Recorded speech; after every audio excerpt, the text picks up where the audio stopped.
Hi guys, ಈ short ವಿಡಿಯೋದಲ್ಲಿ ನನ್ನ ಫ್ರೆಂಡ್ ಮನೆಗೆ ಮೊಬೈಲ್ ನೆಟ್ವರ್ಕ್ ರಿಪೀಟರ್ ಇನ್ಸ್ಟಾಲೇಷನ್ ಮಾಡೋದಕ್ಕೆ ಹೋಗಿದ್ದೀನಿ.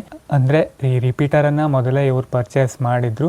ಕೇಬಲಲ್ಲಿ ಸ್ವಲ್ಪ ಫಾಲ್ಟ್ ಇದ್ದಿದ್ದರಿಂದ ಇನ್ಸ್ಟಾಲೇಷನ್ ಮಾಡೋದಕ್ಕೆ ಹೋಗಿದ್ದೆ. ಈ ರೀತಿ LPD ಅಂಟೆನಾವನ್ನು ಸ್ಲ್ಯಾಬ್ ಮೇಲ್ಗಡೆ ಅಂದರೆ ಟವರ್ ಡೈರೆಕ್ಷನಲ್ಲಿ ಈ ರೀತಿ ಫಿಟ್, ಹಾಗೆ ರಿಪೀಟರ್ ಜೊತೆ ಕನೆಕ್ಟ್ ಮಾಡೋದಕ್ಕಿಂತ ಮುಂಚೆ ಈ ಜುಗಾಡ್ ಬೂಸ್ಟರ್ ಅಥವಾ ನೆಟ್ವರ್ಕ್ ರಿಸೀವರ್ ಜೊತೆ ಅಂಟೆನಾದಿಂದ ಬಂದ ಕೇಬಲನ್ನು ಕನೆಕ್ಟ್ ಮಾಡಿ ಮೊಬೈಲನ್ನು ಇಟ್ಟು ಸಿಗ್ನಲ್ ಬರ್ತಾ ಇದೆಯಾ ಇಲ್ವಾ ಅಂತ ಚೆಕ್ ಮಾಡ್ತಾ ಇದ್ದೀನಿ. ಎಸ್ ನೋಡಿ, 101ರಿಂದ 102 dBm ಸಿಗ್ನಲ್ ಬರ್ತಾ ಇದೆ. ಅಂದರೆ ಆಲ್ಮೋಸ್ಟ್ ಫುಲ್ ನೆಟ್ವರ್ಕ್ ಬರ್ತಾ ಇದೆ. ಟವರ್ ಕೇವಲ ಅರ್ಧ ಕಿಲೋಮೀಟರ್ ಡಿಸ್ಟೆನ್ಸಲ್ಲಿದೆ, ಆದರೆ ಬಿಲ್ಡಿಂಗ್ ಅಂದರೆ ಮನೆಯ ಒಳಗಡೆ ಯಾವುದೇ ರೀತಿ ನೆಟ್ವರ್ಕ್ ಸಿಗ್ತಾ ಇಲ್ಲ. ನೋಡಿ, ಇವಾಗ ಈ ರೀತಿ ಅಂಟೆನಾದಿಂದ ಬಂದ ಕೇಬಲನ್ನು ರಿಪೀಟರ್ ಜೊತೆ ಕನೆಕ್ಟ್ ಮಾಡಿ ರಿಪೀಟರಿಂದ ಈ ರೀತಿ ಇಂಡೋರ್ ಅಂಟೆನಾ ಜೊತೆ ಕನೆಕ್ಟ್ ಮಾಡಲಾಗಿದೆ.